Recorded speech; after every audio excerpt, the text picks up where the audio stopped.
Hello and welcome to the top 8 of the Northampton Regional with me, Rebecca Gillard, and joined as always by Richard Walker. G'day. Hello. So we have Bara Watch on the left versus Greyjoy Wars on the right.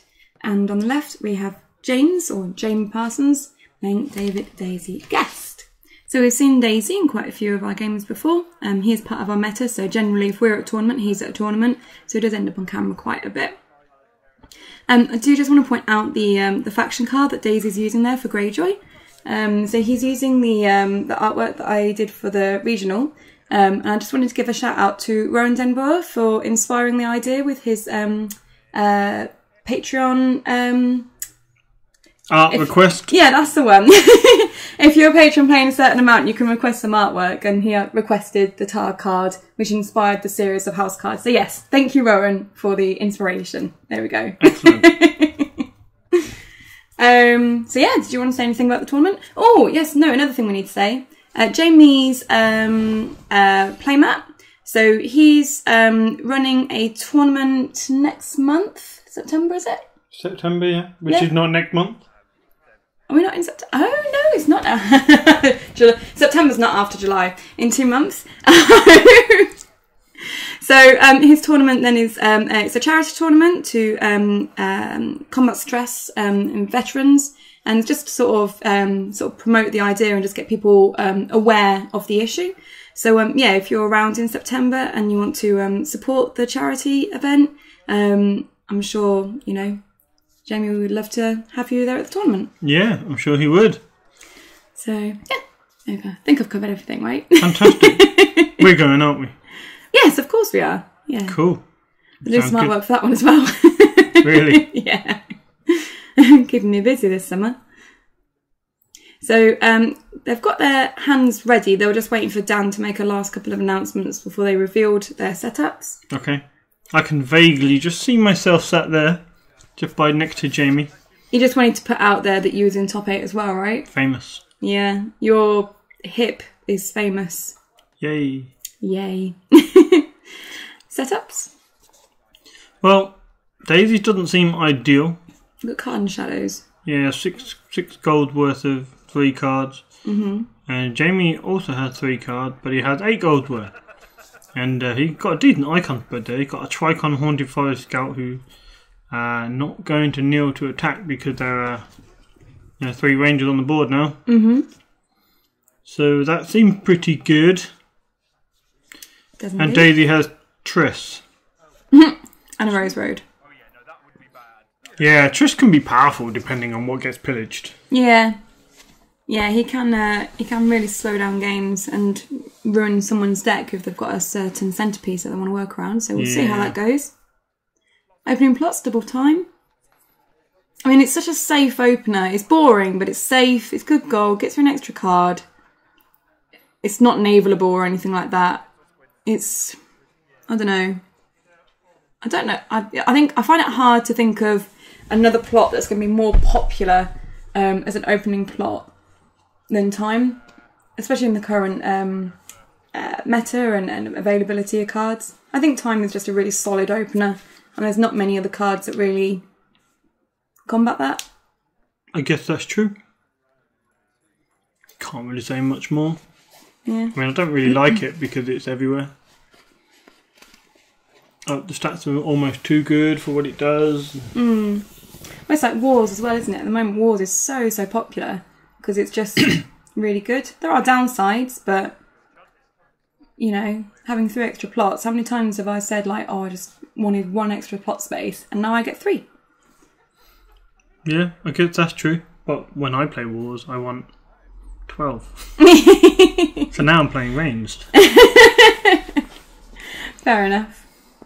But Daisy's set up here, or marshalling even. So he's marshalled a Great Hall, an Iron Islands Fishmonger, Dupont Triss, and also King Balon. So as he's running King Balon, it does make me wonder whether or not he's running King the North. I reckon he is. And that would probably work quite well against Jamie, as I doubt the Night's Watch have got any Kings. Yeah, but then Jamie doesn't have anything that requires triggering on the board. That's true. I mean, Haunted Forest Scout is passive. Oh yeah, it's Bara as well. Jeremy I like it. It's passive. Mm. Defender of the Wall is passive. So yeah, he's Bara banner the Watch, but it does definitely look like a false banner. It does, doesn't it? Yeah, it does. Well, you say that, we've got some Bara ones. So I wonder what he's main housing Bara for. I wonder too. I mean, the loyal cards you'd think are what? Bara's best loyal cards are Robert, Stannis, Red Keep. Is Seen in Flames loyal? No. Oh. Getting rid of Arisen from Daisy's hand there. I think Daisy's also got a We Do Not Sow there. He does, but Jamie has no location. No, which is why Jamie probably thinks that it's not worth it at the moment.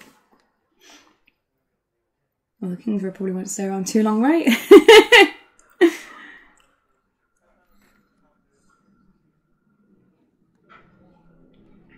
Waymar. He's one where if he dies, what should you do? You trigger his interrupt and the opponent discards a card at random. Yeah.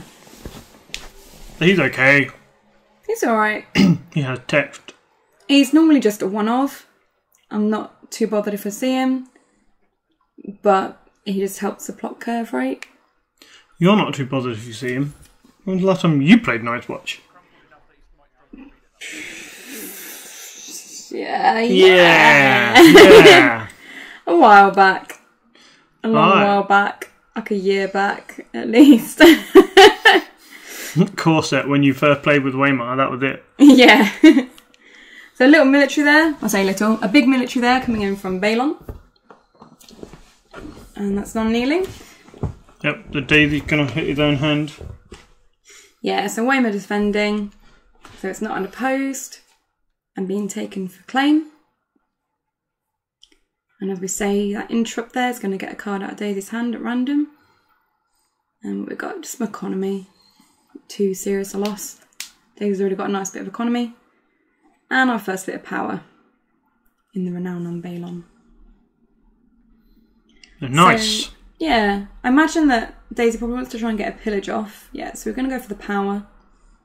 He probably wants to start trying to get, you know, control of some of those things in the discard pile. Jamie isn't going to want to defend it fully because that would require kneeling the Haunted Forest Scout, which had an attachment. What is it? They can't defend. Oh, can't they? No. Cool. What attachment does it have? An attachment? Cool. Maybe Dragonglass Dagger. Maybe. However, isn't that what just went under Triss? Yes. Yeah? Yep. Could be Longclaw. Could be. What's that? Silence's Crew that got discarded there. It was. Cool. And the military there from the Queen's Men. And I'm assuming also the Haunted Forest Scout because it'd be really stupid not to put them in. Yeah, he did push it forward. Ah, they've got Renown. So what would that be? Longclaw. It would be Longclaw, would it? Why has he got 2 Renown? Because he just took Renown from the previous challenge after the resolution of this one. Right, okay. It's cheeky, Jamie. That's cheeky. But I'm sure Daisy doesn't care. No, Daisy's pretty open and... He's quite lenient with those things. Yeah, he's quite nice with those. I was going to say he's easy, but then... Easy. Yeah, Daisy's easy, guys. You know, just go for it. So I wonder when he's going to get those nighttime marauders out of Shadow. Oh, yeah. Oh, what do they do again? I keep forgetting. You can name a cost of a card in the opponent's discard pile and they reveal their hand and you discard every card of that cost. So there's a Kingsroad in the discard pile. So he can discard every 1-cost card. Probably not worth doing at the moment though, right? Who knows? So we've got Force March, causing Balon to be knelt against First Snow. As Jamie's board is pretty low there on the cost curve. That First Snow is going to hurt James a lot. Because the only person that will be saved is Jeremy. And Jamie has no economy.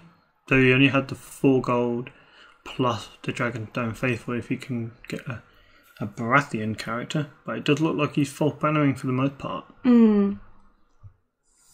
Maybe he can get another King's Road.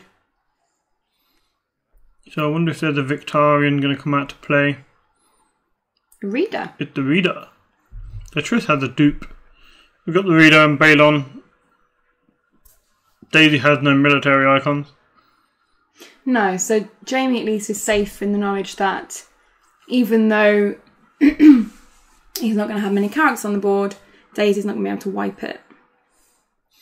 I mean, he could have, depending on what Jamie marshalled. He could have not marshalled the Reader, kept the 4 gold, and then paid the 3 for the nighttime marauders, triggered the marauders at 1. Maybe inefficient, I don't know. That leaves him 1 gold to do We Do Not Sow. So if he does get a location out. What is that? That is Courtney Penrose. It looks like a bear. It's not a bear. It's a man on a horse. Oh. Oh, now you say it looks more like a man like on a horse. If I sort of turn my head to the side, you can see it. It's a man on a horse. It looks a lot like a bear, though, from this angle. So when he wins the power challenge, he stands... Oh, that's good. He doesn't have a power icon. Oh, yeah, he does. Yeah, he does. I thought he was military intrigue for a minute then. When did he come out? I don't remember him. Don't know, maybe Martel Box? I don't know. Somewhere around that. So no intrigue icons.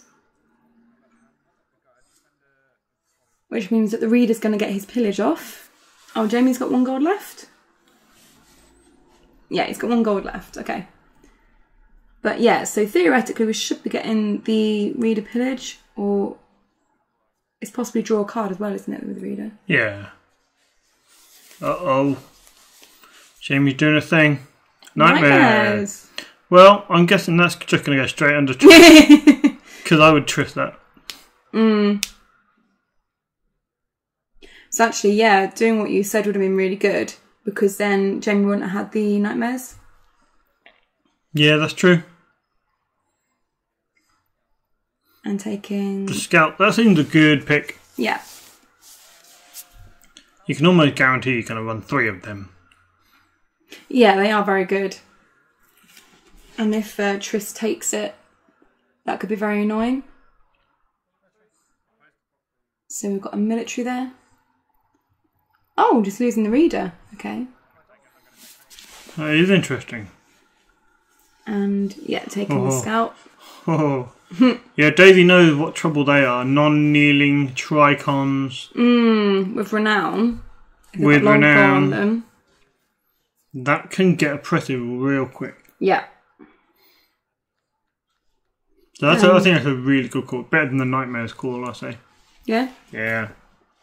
This is why Daisy plays Greyjoy and I don't.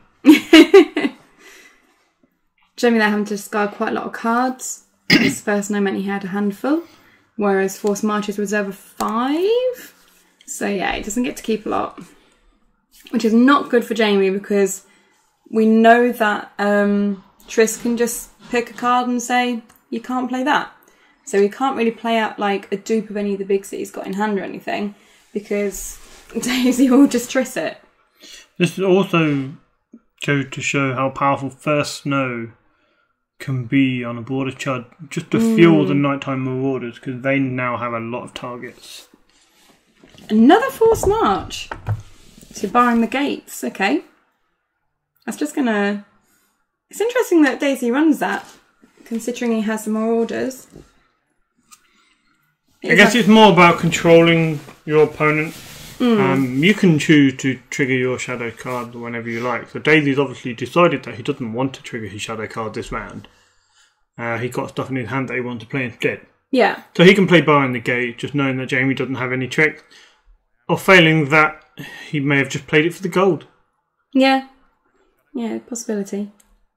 Also, just want to point out that there is an extra card on the board there. That's just extra prize support for the winner of the match, in case that gets confusing. Daisy barred the gate, but he just played the Marauders. You can't do that. Daisy cheated! He cheated. Daisy cheated big time on camera. Is that an epic cheat? That's an epic cheat. Did they notice? Nope. Really? Nope, I didn't notice. Well, that's big. Because Jamie just had to get rid of the Queen's Men, I think, and a couple of others from hand. And Daisy now knows Jamie's hand. Well, yeah, that's a big misplay. Is barring the gates definitely stopping shadows? Sure, character abilities, can't call them to enter play. I think that's the wording on it. Right. Character. Let me get the exact wording, but I think it's something like character abilities. Well, characters can't enter play due to card abilities, but let me check. That could be a big misplay. We'll find out. Or, if you want to just tell us, you can put it in the comments. But obviously we're not going to see that until a lot later, which doesn't help quite so much. But at least everyone else will know. Cool story, bro. Thanks, bro. You're welcome, bro. So, Daisy taking the King's Road there with Triss means that Jamie is very limited on his gold supply. Also, I think Daisy saw that Jamie had a King's Road in hand, which is why he did it, because it stopped Jamie from playing out the King's Road and being able to afford anything. So again, if it is illegal play, then an illegal play, then that's quite a big difference against Jamie's board. Got choked. But yes, the wording on barring the gates, card abilities cannot cause characters to enter play. Shadow is a card ability. Is it? It is. Oh wow, okay. Daisy, you fucked up. Well, if Daisy wins, and you had a solid board date right now. As soon as Balon gets up and standing. Although presumably Daisy would have just played out another character. Yeah, but he choked out. He saw Jamie's hand. He got to remove cards from Jamie's hand. And he got knowledge that there was a King's Road, which let him use Triss to take the King's Road out of the discard pile and stop Jamie from using one to marshal anything. And now he's king in the Northing. Just to lock him out further. So, yeah. Well, I mean, Jamie's still winning. Maybe Jamie wins and there's no problem. Yeah. He did it against the odds. If he wins. I just noticed something drawn on Daisy's arm. That's a tattoo. Someone wrote some words on it. Yeah, it's called a tattoo. Is it? Cool. Yeah. That sounds fun. No, it doesn't. Oh yeah, you're scared of needles. You'd faint. Actually would. That's hilarious. Thanks, hun. Oh, Asher. Daisy turning the screw now. Sitting on 3. You still got that we do not so, right? Yep. Yeah, that'd be really mean. Yeah, but you'd do it because it'll seal you the game. If your opponent's got no economy on the backboard, they're not going to be able to keep marshalling characters. And he had the military strength to win military challenges. And Jamie has already got 2 dead King's Roads in his deck, most likely. It can't be used because of Triss. Yeah. I find Triss very, very difficult to play around. I mean, you really do need to just get him off the board. If you nightmares him, can you play something that's under him? No. Really? Because when Triss triggers, he creates a lasting effect. Right, okay. So the lasting effect says, until you leave play, you can't do it. So it doesn't matter if you blank him afterwards. The lasting effect still happens. That's annoying. It's brutal. It's a very, very good card. But he is 4 gold for 3 strength, power, monocon, which is crap. That is, but his ability is fucking awesome. It's good. We do not sow on the Rose Road. So there's an unopposed military from Balon, claiming the Chud, and renown on Balon as well. And Jamie doesn't seem very happy. Well, fair you wouldn't. The top 8 looks like you're going to come under a lot of heavy pressure now. He's being real choked out. So an intrigue there with Asher. And that's going to be unopposed because no intrigue icon. Claiming a Ocean Road, pillaging an Aemon, and then using Asher's effects to search, 15-ish? Anything you like. Cards. So you see there, he's running Cortheon. That's interesting. It's good though if you're running first snow. Because he's pretty good. He got stealth as well. The only thing he's not so great against is Targaryen. Because Dragon is no slave, plus a Dany trigger means he's dead. Yeah. Consuming Flames kills him straight off.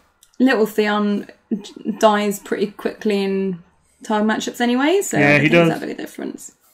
Little Theon doesn't carry power on him. No. Just like to point out that Daisy took a Balon dupe with Ash's trigger and is now doing the power challenge with Triss. Now, whether he's worried about Jaime's Valar Morghulis or whether he's thinking about playing his own.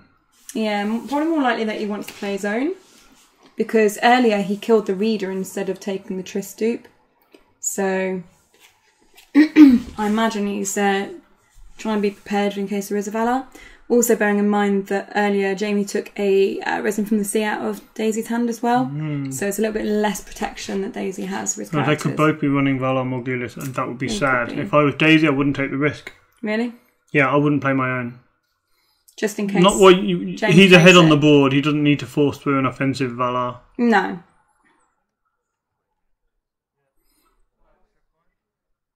I'm surprised that Daisy didn't just fully defend that. Couldn't win it. You mean with Balon? Oh. Balon and Mordred would be 8 strength. Right. Courtney and the Bastard of Nightsong is 9 together. Okay. Did they do a power challenge? Jaime did one, yeah. He didn't stand Courtney. And I don't know if he took the extra power from the Bastard of Nightsong either. Oh.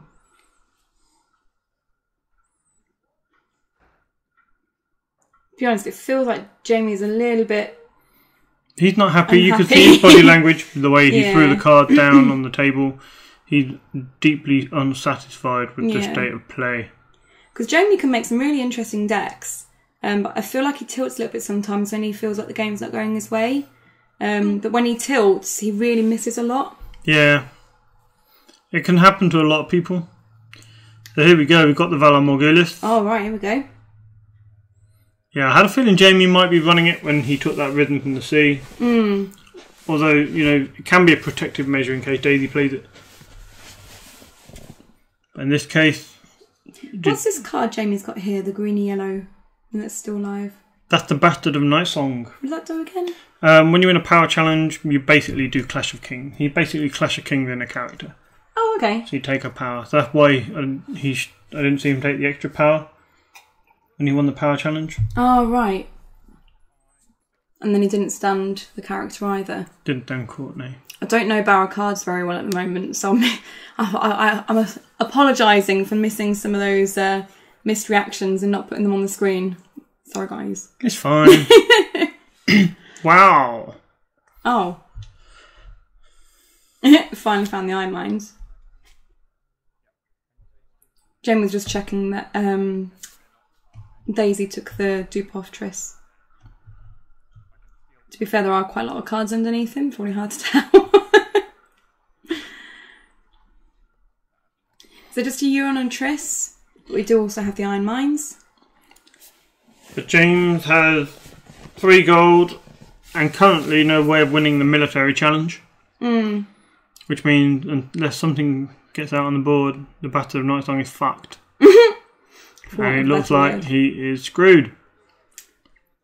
Yeah, I mean 3 gold is not enough to repopulate your board after a Valar. Well, you're not taking anything and not getting any renown. No. So, Jaime didn't actually kneel the Bastard of Nightsong, but Daisy just sort of said, I'm assuming you meant kneel so it's not unopposed and then kill. And didn't take it unopposed for that. So yeah, not happy. Not happy.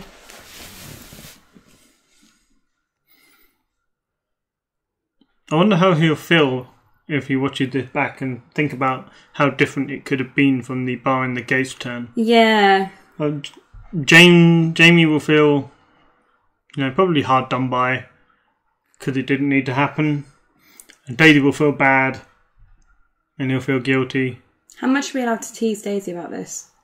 We can do it forever. Awesome. He will never live it down. Naughty Daisy. I'm going to have great fun teasing him. You're evil. I know. Jamie played the trade routes. He has. There's not a lot of locations on his side of the board. There are not. That's a little sad. So I imagine he was trying to get as much economy as possible to repopulate. Yeah. And that was the best he could do, which isn't brilliant. For him, obviously. Daisy's marshalled Hagen's daughter. Okay, so this is the other Shadows card, right? Oh yeah, I forgot there were 2 Shadows cards. So Hagen's daughter, that's the one where when it dies, it goes into Shadows instead? Is that right? Yeah, so if she would be killed, you can trigger the reaction and you save her and return her to Shadow. Okay. There's a key issue with this, is that returning her from Shadows is part of the effect. So Right. if she gets burned, and with Dracarys you can save her by returning her to Shadow. Okay. This is different to some other burn, like if you burn... Quentin? No, not Quentin. Definitely not Quentin. If you burn Wex Pike, for example, with Dracarys, Yeah. his strength would be -2 essentially. So if you played a Rhythm from the Sea, it won't save him. And you can't say, oh, I'll play another 2 Rhythms from the Sea so he'd be on 1 strength. Yeah. Because you can't save him.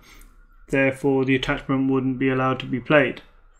Right. Whereas Hagen's daughter, because it had the dual effect of save and return to Shadow, although you can't do the save bit, you can still remedy and take it out of the kill condition by bringing it back into Shadows.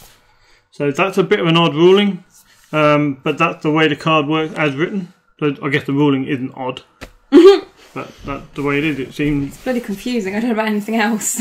it is. So all you really need to know is you can save from terminal burn by putting Hagen's daughter back into Shadows. Remember that, guys. There you go. Also, just like to point out that Daisy just pulled another Haunted Forest Scout from Jamie's hand. That must have been clogging his hand up from the Yeah. illegal marauding. Yeah. So of course Jamie can't actually play it because it's under Triss. So it looks like Daisy's going to win this game. I'd say so.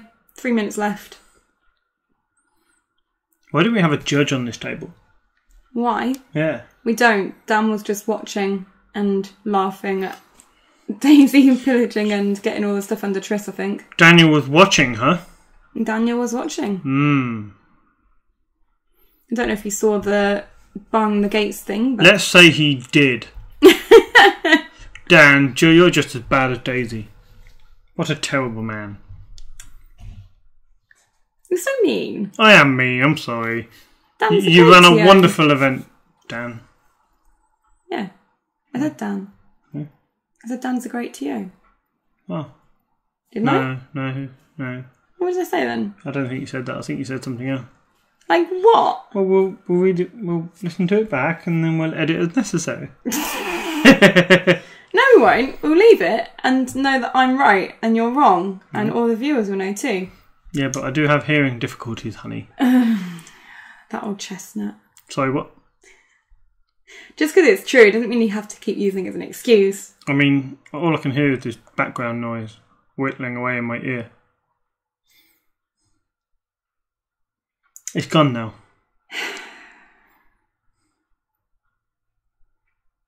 So, What's going on there? Oh, more marauding. Full cost marauding. Legal marauding. that's always good. And a begging blot. Yeah, for all intents and purposes, I guess it's over. I'm surprised if Jamie's got anything left that he can actually marshal in hand. Yeah, see, that illegal marauding has had a big consequence on the game. Not only did Daisy get a couple of cards out of his hand, he had hand knowledge, which allowed him to trick the King's Road to choke Jamie. And, yeah, it's really sort of affected what Jamie can do throughout the game.